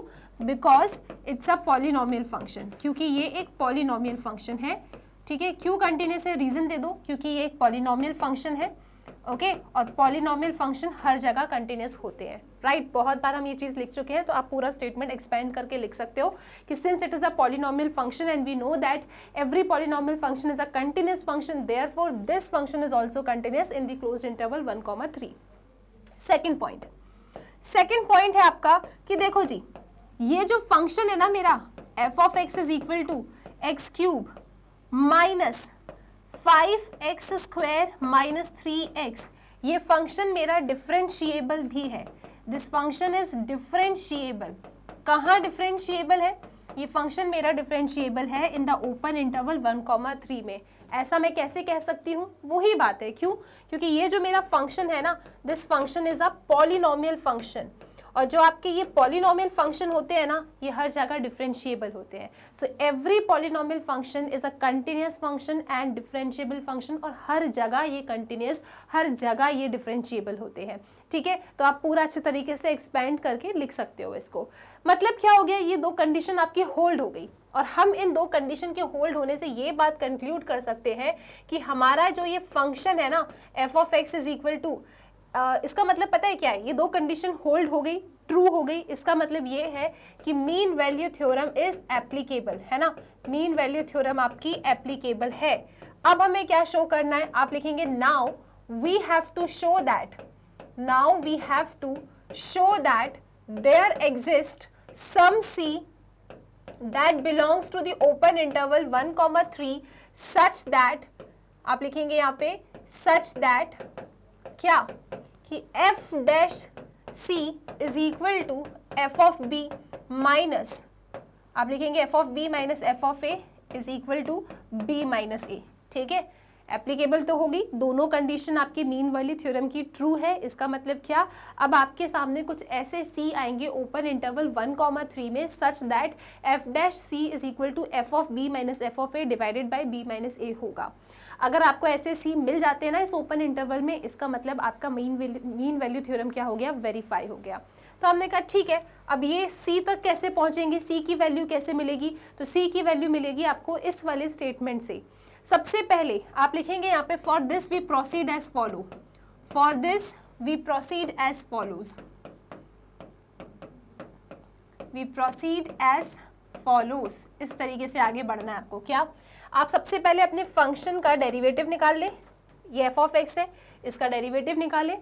तो एक्स क्यूब का डेरिवेटिव क्या होगा, एक्स क्यूब का डेरिवेटिव होगा 3x स्क्वायर, 5x स्क्वायर का डेरिवेटिव क्या होगा 10x, माइनस 3x का डेरिवेटिव क्या होगा -3। ठीक है, तो कितना आया F dash x, 3x square minus 10x minus 3, ये आपका एफ डैश एक्स आ रहा है। अब एक काम करें, आप ना एफ डैश एक्स तो निकाल लिया आपने, अब आप जरा एफ ऑफ बी भी निकाल लो। तो एफ ऑफ बी मतलब क्या, बी क्या है आपका 3, तो एफ ऑफ 3 निकालो आप। तो एफ ऑफ 3 क्या होगा, अपने इस फंक्शन में x की जगह पे आप 3 रखो। सो 3 का क्यूब मतलब कि 27 माइनस 5, और फिर आप लिखेंगे x स्क्वायर, तो 3 का स्क्वायर क्या हुआ 9, इसके बाद क्या है आपके पास -3, और फिर x कितना है आपके पास 3, तो कितना आ रहा है ये, दिस इज 27 माइनस 45 माइनस 9। ठीक है, तो ये कितना निकल के आ रहा है, ये आ रहा है आपके पास 27, ओके 45 और 9 कितना होगा 9 5 14 है ना, 14 प्लस 4 प्लस 1 5 54, तो 54 में से 27 गया, तो यहाँ पे 7 यहाँ पे 4 मतलब 27, कितना आ रहा है आपके पास -27 आ रहा है। तो एफ ऑफ बी आपके पास आया -27। ठीक है, ये तो आपके पास एफ ऑफ बी आ रहा है। अब एक काम करो, आप जरा एफ ऑफ ए निकालो। एफ ऑफ ए मतलब क्या, एफ ऑफ 1। ठीक है, आपको एफ ऑफ 1 चाहिए। सो ए कितना है 1, एफ ऑफ 1, तो x की जगह पे 1 रख दो आप। x की जगह पे अब 1 रखेंगे तो this will B 1 minus 5 times of 1, यहाँ पे लिखोगे 5 times of 1 minus 3 times of 1, तो कितना आ रहा है ये 1 माइनस 5 माइनस 3। ठीक है जी, मतलब कितना -5 माइनस 3 -8, 1 माइनस 8 कितना होता है -7 होता है, 1 माइनस 8 इज -7, तो ये तो आपका एफ ऑफ ए है। अब आपको पता है कि एफ डैश एक्स आपका कितना निकला था, एफ डैश एक्स आया था 3x square minus 10x, 3x square minus 10x। ठीक है, चेक करो, 3x स्क्वायर माइनस 10x -3, ये आपका एफ डैश एक्स हुआ is equal to F of B, F of b कितना है -27 माइनस एफ ऑफ ए -7, तो प्लस हो जाएगा b माइनस ए, b कितना है 3, a कितना है 1, तो 3 माइनस 1 इज 2। 27 में से 7 गया, कितना होता है -20 होता है, -20/2 मतलब कितना हुआ -10 हुआ। तो यहाँ से आप देख रहे हैं कि 3x square minus 10x is equal to कितना आ रहा है आपके पास -10 प्लस 3 मतलब -7 मतलब +7 and this is equal to 0। ठीक है, ये आपके पास x के टर्म्स में क्वेश्चन आया। ये इस स्टेप के बाद पता है मैंने क्या किया, ये F of A B minus A निकाल के ना मैंने इस वाली स्टेटमेंट की हेल्प ली। आप जानते हो ये चीज़, ये एफ डैश सी की जगह पे एफ डैश एक्स रखा और ये वाली वैल्यू रखी मैंने, और फिर मुझे एक इक्वेशन मिली और इस इक्वेशन को मैं सॉल्व करके एक्स की वैल्यू निकालूंगी और वो ही मेरा सी होगा। ठीक है, तो चलो आओ ज़रा इसको सॉल्व करते हैं। कैसे सॉल्व कर सकते हैं? 3 7 21, स्प्लिटिंग द मिडिल टर्म कर दें आप। सो 3x square minus 7x minus 3x, या फिर ऐसा लिखो minus 3x minus 7x plus 7 and this is equal to 0। ठीक है जी, 3 7 क्या होता है? 21 होता है। मुझे ऐसे फैक्टर्स चाहिए जिनका मैं इंटू करूँ तो 21 मिले, प्लस माइनस करूँ तो माइनस 10 मिले। तो मैंने कहा माइनस 3 माइनस 7 ले लो। अब यहाँ से आप एक काम करो, 3x को कॉमन लो तो ये आएगा x माइनस 1, माइनस 7 कॉमन लो तो x minus 1 and this is equal to 0। तो 3x माइनस 7 इक्वल टू 0 आ रहा है, x की वैल्यू 7/3 आ रही है, यहाँ से x की वैल्यू 1 आ रही है। तो आप देख सकते हो कि ये जो x की वैल्यू 1 है इसे मुझे इग्नोर करना होगा। क्यों? क्योंकि x ही आपका c होता है और c जो है वो 1 नहीं हो सकता। क्यों? क्योंकि 1 does not belongs to the open interval 1 से 3। आपका जो c है ना that should belongs to open interval 1 से 3। तो आपको जो एक c की वैल्यू 1 मिली है, जो x की वैल्यू 1 मिली है, उसे आप इग्नोर करेंगे क्योंकि ओपन इंटरवल में ये जो एंड पॉइंट होते हैं ना ये इंक्लूडेड नहीं होते। तो इसीलिए मैंने x की वैल्यू 1 को इग्नोर कर दिया। अब एक x की वैल्यू 7/3 आई है और अगर मैं गलत नहीं हूं तो ये 2.33 समथिंग होता है। तो मतलब c की वैल्यू यहाँ पे 7/3 मुझे मिल रही है और ये जो 7/3 है डेफिनेटली ये बिलोंग करता है ओपन इंटरवल 1 से 3 में। इसका मतलब क्या है? यही आपका c है जो ओपन इंटरवल 1 से 3 में बिलोंग कर रहा है, for which F dash C जो है मेरा वो F of B minus F of A divided by B minus A के बराबर होगा। ठीक है, अब चाहे तो चेक भी कर सकते हैं। एफ ऑफ बी माइनस 27 और प्लस 7 माइनस 20 और बी माइनस ए 3 में से 1 गया, कितना आ रहा है? 3 में से 1 गया, 2 आ रहा है, that is coming out to be minus 10। ठीक है, यहाँ पे माइनस 10। और एफ डैश सी में भी चेक कर सकते हैं, सी क्या है? 7/3। एफ डैश सी का मतलब क्या है? एफ डैश सी का मतलब है ये, है ना, ये था शायद आपका। यहाँ पे डालेंगे आप 7/3 तो आपको वो ही मिलेगा, -10 ही मिलेगा। आप चेक कर सकते हैं, -10 ही आपके पास आउटपुट आएगा। ठीक है, नहीं मान रहे तो चेक करो ना आप इसको। रखो यहाँ पे एफ डैश एक्स में, एक्स की जगह पे सी रखो। सी कितना है? 7/3। तो 3 से 1 3 गया तो 49/3, 7/3। यहाँ पे आप देख सकते हैं 49/3 माइनस यहाँ पे क्या 7/3, 70/3। कितना होगा ये?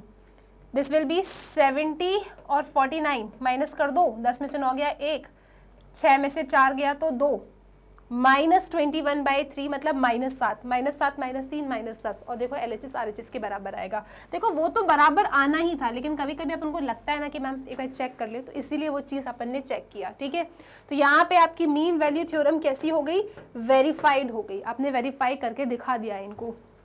क्या देखा आपने इस पूरे क्वेश्चन में?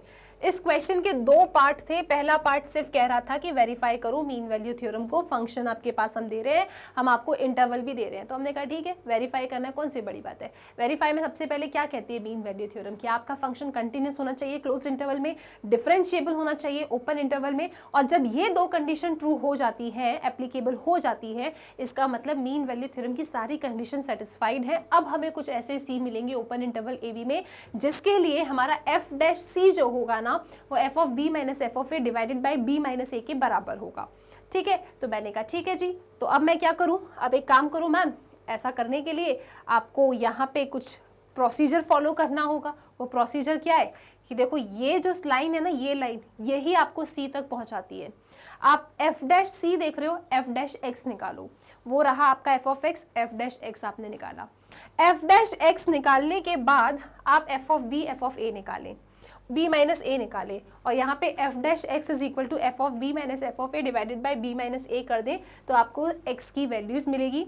वो x की वैल्यू बेसिकली c ही होता है। इसमें से इस वाले c को इग्नोर किया क्योंकि c 1 नहीं हो सकता, ओपन इंटरवल में एंड पॉइंट्स इंक्लूडेड नहीं होते, तो c कैन नॉट बी 1। तो c की वैल्यू 7/3 आई। 7/3 डेफिनेटली 1 से 3 में बिलोंग करेगा और यही मेरा c है। और इसी c के लिए f डैश c मेरा f of b minus f of a divided by b minus a के बराबर आ रहा है। आई होप ये क्वेश्चन क्लियर है। ठीक है, चलो जल्दी से इसका स्क्रीनशॉट ले लो, फिर नेक्स्ट क्वेश्चन देखते हैं अपन। आई होप ये क्वेश्चन क्लियर है। अरे मैम नेक्स्ट क्वेश्चन नहीं, इस क्वेश्चन का सेकंड पार्ट देखना है। चलो ठीक है, तो फर्स्ट पार्ट तो क्लियर है ना। सेकंड पार्ट क्या कह रहा है, find all c for which F dash C is equal to 0। हमने कहा ठीक है, हमें सब सी बताने हैं जिसके लिए एफ डैश सी हमारा 0 होगा। सबसे पहले फंक्शन से बात करो। फंक्शन क्या है, एफ ऑफ एक्स, कितना, x cube minus 5x square minus 3x। F dash x निकालो, तो एफ डैश एक्स कितना होगा, एफ डैश एक्स होगा यहाँ पे आपका, F dash x will be 3x square, ठीक है, माइनस 10x माइनस 3। ये आपका एफ डैश एक्स हो गया। चेक करो एक मिनट, एफ ऑफ एक्स ये है, तो एफ डैश एक्स क्या होगा, इसका डिफरेंशिएशन, तो this will B 3x square minus 10x minus 3। अब आपको सारे c चाहिए जिसके लिए f डैश c आपका 0 होगा। कैसे मिलेगा वो c आपको, जब आप इस कंडीशन की हेल्प लेंगे, है ना, तभी तो c तक पहुंच पाओगे। तो चलो जी कंडीशन की हेल्प लेते हैं। यहाँ पे लिखोगे f डैश c, x था, c के टर्म्स में ये इक्वेशन कैसी बन जाएगी, 3c square minus 10c minus 3 equal to 0 कर दो। तो ये क्या होगा, this will be 3c square minus 10c minus 3 equal to 0। क्या इसमें हम स्प्लिटिंग द मिडिल टर्म करके c की वैल्यू निकाल सकते हैं? बहुत इजी क्वेश्चन है, यहाँ पे कुछ नहीं करना, आपको कोई वेरिफिकेशन कुछ नहीं देना। यहाँ पे सिंपल इन्होंने बोला है c बता दो such that f dash c is equal to 0। हमने कहा ठीक है, फंक्शन लेंगे, फंक्शन का डिफरेंशिएशन करेंगे, फंक्शन का डिफरेंशिएशन को जहाँ x से c से रिप्लेस करके इक्वेट करेंगे 0 से, हमारे पास एक क्वाड्रेटिक एक्सप्रेशन आ रही है। अब इस क्वाड्रेटिक एक्सप्रेशन से हम स्प्लिट कर दें या तो क्वाड्रेटिक फॉर्मूला लगा दें, जो भी सही रहेगा उस अप्रोच को फॉलो करके अपनी c तक पहुँचेंगे। तो जो भी सी आएगा that will be the answer, that's it. इतना सिंपल क्वेश्चन है। तो मैम लग नहीं रहा यहाँ पे कि आप ना, सो स्प्लिटिंग द मिडिल टर्म की जगह यहाँ पे सबसे बेस्ट क्या रहने वाला है, क्वाड्रेटिक फॉर्मूला, क्योंकि मिडिल टर्म स्प्लिट करने में ना परेशानी होगी, नहीं होने वाला है। सो क्वाड्रेटिक फॉर्मूला याद है, कब सीखा था, 10th क्लास में। सो क्वाड्रेटिक फॉर्मूला क्या कहता है कि देखो जी, c will be equal to minus b plus minus under root b square minus 4ac divided by क्या, डिवाइडेड बाय बोलो 2a। सी आपने ना क्वाड्रेटिक फॉर्मूला ऐसी एक्सप्रेशन के लिए सीखा होगा, x is equal to minus b plus minus under root b square minus 4ac divided by 2a। अब एक्सप्रेशन कैसी दिखती थी आपकी, एक्सप्रेशन कुछ ऐसी हुआ करती थी, ax square plus b x plus c equal to 0। तब आप यहाँ पे क्वाड्रेटिक फॉर्मूला लगा के x की वैल्यूज निकालते थे। अब यहाँ पे हमारी इक्वेशन c के टर्म्स में है, तो चलो जी आओ, c कितना होगा, c is equal to minus b, b क्या होता है, x का कोएफिशिएंट, तो यहाँ पे b क्या होगा, c का कोएफिशिएंट, माइनस है तो माइनस माइनस प्लस हो जाएगा, ठीक है। फिर आप लिखेंगे plus minus under root b square मतलब 100 माइनस 4ac, तो आप लिखेंगे 4, a कितना है 3, c कितना है माइनस 3, ठीक है जी, डिवाइडेड बाय 2a, तो 2 3 जा 6, तो c इज इक्वल टू कितना आया 10 प्लस माइनस यहाँ लिखोगे 100, ठीक है, माइनस माइनस प्लस, 3 3 जा 9, 9 4 जा 36 डिवाइडेड बाय 6, कुछ ऐसा आया। 100 प्लस 36 कितना होगा, 100 प्लस 36 होगा 136, कितना होगा 136। 136 को तो हम 4 इंटू 34 लिख सकते हैं, 4 इंटू 34, ठीक है। तो ये 4 आपका रूट से बाहर आ सकता है, रूट से बाहर आएगा तो कैसे आएगा, 2 के रूप में बाहर आएगा। अब यहाँ से 2 कॉमन लेके कैंसिल आउट करो, 2 1 जा, 2 5 जा एंड 2 3 जा, ये कुछ इस तरीके से आपको मिलेगा। अब यहाँ ना आपको 2 वैल्यूज मिल रही है सी की, एक वैल्यू आपको मिल रही है प्लस के फॉर्मेट में 5 प्लस अंडर रूट 34 बाई 3, और एक वैल्यू आपको मिल रही है 5 माइनस रूट 34 बाई 3। अब देखो आप, ये जो वैल्यू है ना 5 प्लस रूट 34 बाई 3, ये बड़ी रहने वाली है 3 से भी बड़ी आएगी ये वैल्यू, और ये जो वैल्यू आएगी ना, ये वैल्यू आपको यहाँ पे देगी नेगेटिव का साइन, ये लेस देन 1 आएगा। 5 माइनस रूट 34 बाई 3 जब आप चेक करोगे ना, तो ये आपको लेस देन 1 मिलेगा। इसका मतलब ये है कि ना ये बिलोंग कर रहा है ओपन इंटरवल 1 से 3 में, और ना ही आपका ये इंटरवल बिलोंग कर रहा है ओपन इंटरवल 1 से 3 में। इसका मतलब क्या कि C की कोई वैल्यू आपको मिल ही नहीं रही। सो आप लिखेंगे देयर एग्जिस्ट नो C, यहाँ पे कोई C नहीं मिल रहा, ठीक है। यहाँ पे क्या लिखेंगे, there exist no C for which क्या, for which f dash C is equal to 0। आपको कोई C नहीं मिल रहा जिसके लिए आपका f डैश C क्या होगा, 0 होगा, ठीक है। आपको यहाँ पे कोई ऐसा C नहीं मिल रहा। आपको 2 C मिल रहे थे, लेकिन इंटरवल में भी तो बिलोंग होना चाहिए ना। C कहाँ बिलोंग होना चाहिए, इंटरवल 1 से 3 में, लेकिन ये कहाँ बिलोंग कर रहा है, ओपन इंटरवल 1 से 3 में। ना वो बिलोंग कर रहा है ना ये बिलोंग कर रहा है, इसका मतलब कोई C आपको तो नहीं मिलने वाला। आई होप ये क्वेश्चन क्लियर है। जल्दी से इसका स्क्रीनशॉट लो, फिर चलेंगे आगे। सो नेक्स्ट क्वेश्चन पे आते हैं अपन, क्वेश्चन नंबर 6। आई होप ये क्लियर है, कोई भी C की वैल्यू आपको नहीं मिली। नाउ क्वेश्चन नंबर 6 कहता है examine the applicability of mean value theorem for all the 3 functions given in the above exercise 2। तो आपने जो क्वेश्चन नंबर 2 किया था ना, उन सब फंक्शन में अब आपको एप्लीकेबिलिटी चेक करनी है mean value theorem, right. Mean value theorem hold करता है कि नहीं करता। सो क्वेश्चन नंबर 2 क्या था आपका, क्वेश्चन नंबर 2 था ये, इसमें 3 पार्ट थे, मतलब आपको तीनों ही पार्ट के लिए इस क्वेश्चन को सॉल्व करना है। सबसे पहला पार्ट आपके सामने है कि f of x is equal to greatest integer of x, और इन्हें कहा है कि for x belongs to closed interval 5,9, ठीक है। अब मुझे अपने इस फंक्शन के लिए, क्वेश्चन नंबर 2 यही है, पहला, दूसरा एंड तीसरा पार्ट, ठीक है। तो इस क्वेश्चन नंबर 2 के लिए मुझे अब चेक करना है applicability of mean value theorem. क्या मीन वैल्यू थ्योरम इसमें एप्लीकेबल है या नहीं। तो कैसे चेक करेंगे, सबसे पहले ये अपना क्वेश्चन नंबर 1 है, ओके। तो सुनो, मीन वैल्यू थ्योरम क्या कहता है, सिर्फ आपको एप्लीकेबिलिटी चेक करनी है। मीन वैल्यू थ्योरम कब एप्लीकेबल होती है, जब आपका फंक्शन कंटिन्यूस हो क्लोज्ड इंटरवल में, राइट। क्लोज्ड इंटरवल 5,9 में अगर आपका ये फंक्शन कंटिन्यूस होगा, ठीक है, अच्छी बात है। साथ ही साथ आपका ये फंक्शन डिफरेंशिएबल होना चाहिए ओपन इंटरवल में। एक काम करते हैं, तीनों ही क्वेश्चन में मीन वैल्यू थ्योरम की एप्लीकेबिलिटी चेक करनी है, तो लिख लेते हैं कि मीन वैल्यू थ्योरम क्या कहती है। मीन वैल्यू थ्योरम ये कहती है कि आपका जो भी फंक्शन है जो क्लोज्ड इंटरवल पे डिफाइन है, that function should be continuous in the closed interval A B, ठीक है जी, and the function should be differentiable, okay.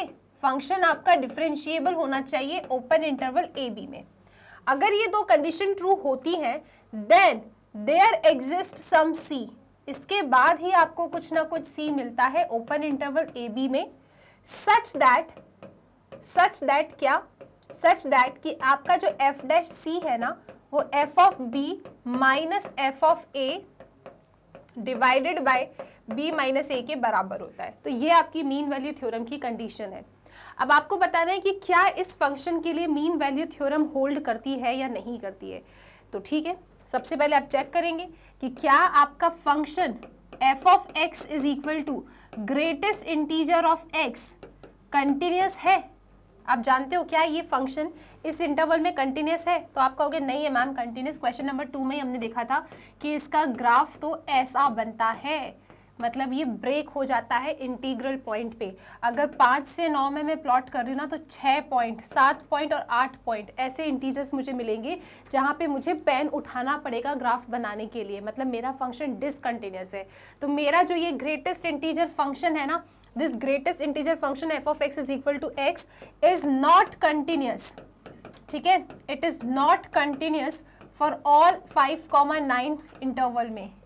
इस क्लोज ब्रैकेट 5,9 में ये कंटिन्यूस नहीं है, क्योंकि ये डिसकंटिन्यूस है। कहाँ डिसकंटिन्यूस है ये इंटीग्रल पॉइंट पे डिसकंटिन्यूस है। It is discontinuous at the integral values, जहाँ पे इंटीजर्स आएंगे वहाँ पे ये डिसकंटिन्यूस हो जाएगा। इसका पूरा डिटेल हमने क्वेश्चन नंबर 2 में डिस्कस किया है, ठीक है। So F of x is equal to greatest integer function of x is not continuous in the entire interval 5 to 9। कुछ जगह कंटिन्यूस है, लेकिन पूरे इंटरवल में कंटिन्यूस नहीं है। तो कहाँ डिसकंटिन्यूस है, it is discontinuous at the integral values 6, 7, 8 in points पे ये टूटा हुआ फंक्शन है। अगर कंटिन्यूस होना था तो एंटायर रेंज में से, एंटायर स्पैन में कंटिन्यूस होना था, लेकिन हर जगह कंटिन्यूस नहीं आया, ठीक है। 5 से 9 के पूरे एंटायर इंटरवल में कंटिन्यूस नहीं आया, इसका मतलब क्या है, इट इज़ नॉट कंटिन्यूस। तो कंटिन्यूस नहीं है, और साथ ही साथ आप जानते हो कि ये फंक्शन जो है इस एंटायर स्पैन 5,9 में, ये जो फंक्शन है ना मेरा ग्रेटेस्ट इंटीजर फंक्शन, ये डिफरेंशिएबल भी नहीं है, क्योंकि ऐसे कुछ पॉइंट्स आपको मिलेंगे जहाँ पे आप यूनिक टेंजेंट ड्रॉ नहीं कर सकते, राइट।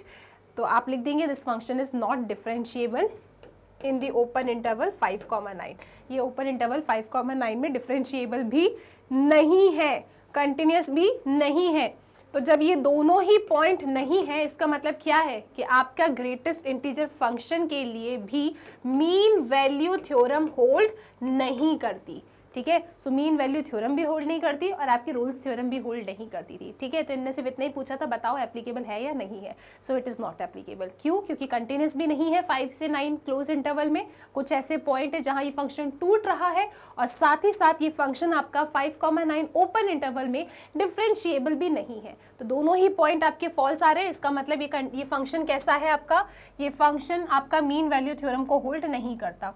इसके बाद आपके क्वेश्चन नंबर 2 में जो सेकेंड पार्ट था, that is f of x is equal to greatest integer of x, और एक्स आपका बिलोंग करता था -2 से 2 में, ठीक है। अब ये वाला क्वेश्चन ना आपके लिए होमवर्क है। चलो ये आप मुझे कमेंट सेक्शन में बताएंगे, क्या इसके लिए मीन वैल्यू थ्योरम होल्ड करेगी?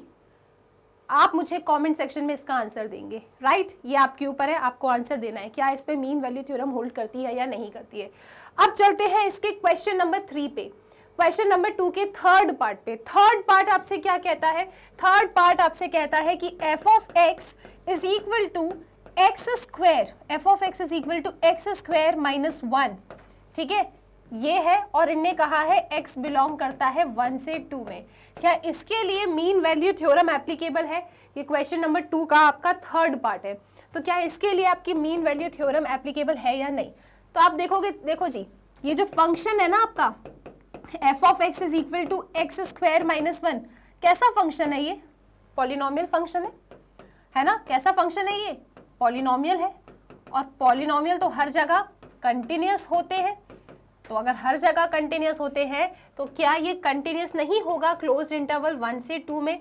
डेफिनेटली कंटिन्यूअस होगा। Why? Because f of x is equal to x square -1 is a polynomial function, and we know that every polynomial function is a continuous function. Therefore, f of x equal to x square -1 will be a continuous function in the closed interval 1 से 2. बस ऐसा पूरा line आपको लिखना है। Understood है ये? अब आप मुझे बताएंगे, क्या आपका ये function f of x equal to x square -1 differentiable होगा क्या ओपन इंटरवल 1 से 2 में? हाँ या ना? डेफिनेटली ये डिफरेंशिएबल भी होगा। पूछो क्यों? क्योंकि ये पॉलिनोमियल फंक्शन है, और पॉलिनोमियल फंक्शन हर जगह डिफरेंशिएबल होते हैं। तो वही रीजन चिपकाएंगे आप, yes it is differentiable in the open interval 1 से 2। क्यों? क्योंकि it's a polynomial function and every polynomial function is differentiable everywhere, therefore it will be differentiable in the open interval 1 से 2। मतलब यहाँ पे भी आपकी मीन वैल्यू थ्योरम एप्लीकेबल है। तो फिर आप बता दो सी पॉइंट। सी पॉइंट आपको क्या मिलेगा यहाँ पे? चलो आओ उसका सी पॉइंट भी फाइंड कर लेते हैं अपन। तो इसका सी पॉइंट क्या मिलेगा? देखो, जब ये दोनों कंडीशन होल्ड हो रही हैं आपके इस क्वेश्चन में, क्वेश्चन का क्या गया? क्वेश्चन था आपका F of x is equal to x square -1, ठीक है, यही क्वेश्चन था। कंटिन्यूस भी है, डिफरेंशिएबल भी है। चेक कर ले एक बार क्वेश्चन क्या था आपका। यस, क्वेश्चन था आपका एक्स स्क्वायर -1 और इंटरवल है 1 से 2। तो आपका ये जो क्वेश्चन है ना 1 से 2 में, हमने बता दिया इनको कि कंटिन्यूस भी है भाई, डिफरेंशिएबल भी है। कंटिन्यूस है क्लोज्ड इंटरवल 1 से 2 में, डिफरेंशिएबल है ओपन इंटरवल 1 से 2 में। अब यहाँ पे आपको डेफिनेटली सी मिलेगा, ठीक है, मतलब mean value theorem is applicable. Applicable तो है ये। अब एप्लीकेबल है, इसका मतलब क्या है? इसका मतलब क्या है? Mean value theorem is applicable. तो डेफिनेटली आपको देयर एग्जिस्ट सम सी, आपको डेफिनेटली कुछ यहाँ पे सी मिलेंगे जो बिलोंग करेंगे ओपन इंटरवल 1 से 2 में, such that F dash C जो होगा ना वो F of B minus F of A divided by B minus A के बराबर होगा। क्योंकि दोनों कंडीशन होल्ड हो रही है, मतलब मीन वैल्यू थ्योरम एप्लीकेबल तो है। फंक्शन कंटिन्यूस भी है, फंक्शन डिफरेंशिएबल भी है। क्यों कंटिन्यूस डिफरेंशिएबल है? क्योंकि पॉलिनोमियल है, ठीक है, और पॉलिनोमियल हर जगह कंटिन्यूस डिफरेंशिएबल होते हैं। तो अब आपको कोई ना कोई सी डेफिनेटली मिलेगा यहाँ पे। तो वो सी कैसे मिलेगा? ये रखा है अपने पास, कैसा कि F dash C is equal to F of B minus F of A divided by B minus A. तो इसी की हेल्प से आप अपने इस क्वेश्चन को सॉल्व करेंगे। कैसे? अब c चाहिए तो एफ डैश एक्स निकालो। एफ डैश एक्स क्या होगा? 2x होगा। इस 2x को आप कंपेयर कर लो इससे, एफ ऑफ b मतलब F of 2, F of a मतलब एफ ऑफ 1 और b माइनस ए मतलब 2 माइनस 1। तो आप लिखेंगे 2x is equal to F of 2, यहाँ पे x की जगह पे 2 रखें, 2 का स्क्वायर 4, 4 माइनस 1 3, यहाँ पे 1 रखें x की जगह पे, एफ ऑफ 1 के लिए 1 माइनस 1 0 और 2 माइनस 1 क्या होता है? 1। तो x कितना आ रहा है? 3/2 आ रहा है। x 3/2 आ रहा है, मतलब c कितना आ रहा है? 3/2 और 3/2 का मतलब 1.5 और ये डेफिनेटली बिलोंग करता है ओपन इंटरवल 1-2 में। और ऐसा बिलोंग करता है सच दैट, आप लिखेंगे पूरा सच दैट कि आपका जो एफ डैश सी है ना वो F of B minus F of A divided by B minus A के बराबर है। तो एप्लीकेबल भी है और लो हमने खुशी खुशी में यहाँ पे सी भी निकाल दिया। सी कितना आ रहा है? 3/2 आ रहा है, ठीक है। आई होप ये क्वेश्चन क्लियर है। So mean value theorem verified भी है, एप्लीकेबल भी है, कोई समस्या इस क्वेश्चन में नहीं है।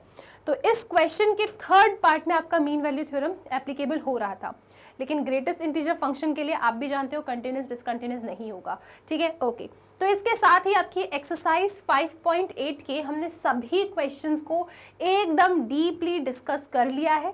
आई रियली विश कि आपको एक एक क्वेश्चन क्लियर हो गया है। ओके, सो बहुत अच्छे से इसकी प्रैक्टिस करना। तो देखा जाए ना तो आपका डिफरेंशिएशन कंटिन्यूटी चैप्टर कंप्लीट हो चुका है, लेकिन नेक्स्ट वीडियो में हम डिस्कस करेंगे आपकी एनसीईआरटी बुक के मिसलेनियस एक्सरसाइज को, और वो एक्सरसाइज बहुत इंपॉर्टेंट होती है, गलती से भी आपको उस एक्सरसाइज को मिस नहीं करना है। ओके, तो जितना भी अभी तक पढ़ा है बहुत अच्छे से रिवाइज करके रखना, सभी फॉर्मुलेस को याद करना, और इसके साथ जब हम मिसलेनियस एक्सरसाइज पे आएंगे ना तो आप लोगों को मेरे साथ क्वेश्चंस को जल्दी जल्दी सॉल्व करना है। ओके, नाउ स्टूडेंट्स, आप जानते हैं मैग्नेट ब्रेन्स की वेबसाइट है जिसे आप गूगल पे magnetbrains.com डाल के सर्च कर सकते हैं। तो जब आप सर्च करेंगे आपके सामने एक इस टाइप का पेज ओपन होगा। आप यहाँ पे एक्सप्लोर टॉप कोर्सेज के सेक्शन में जब जाओगे ना तो आपको यहाँ पे क्लास 12th मिल जाएगी, ठीक है। सो 12th क्लास में आपके जितने भी सब्जेक्ट्स हैं सब यहाँ अरेंज्ड है। अगर आपको मैथ्स एनसीईआरटी देखना है, वॉच नाउ पे क्लिक करो, ये पेज आपके सामने ओपन होगा। हम जितने भी चैप्टर्स को कंप्लीट कर चुके हैं अपनी बुक एनसीईआरटी से, कंसेप्ट वाइज, एक्सरसाइज वाइज सब कुछ अरेंज्ड है। तो आपको जो भी पढ़ना है ना बस उसकी लिंक पे कर देना क्लिक, मैं आपको मिल जाऊंगी पढ़ाते हुए। ओके, सो स्टूडेंट्स पढ़ते रहिए मैग्नेट ब्रेन्स के साथ।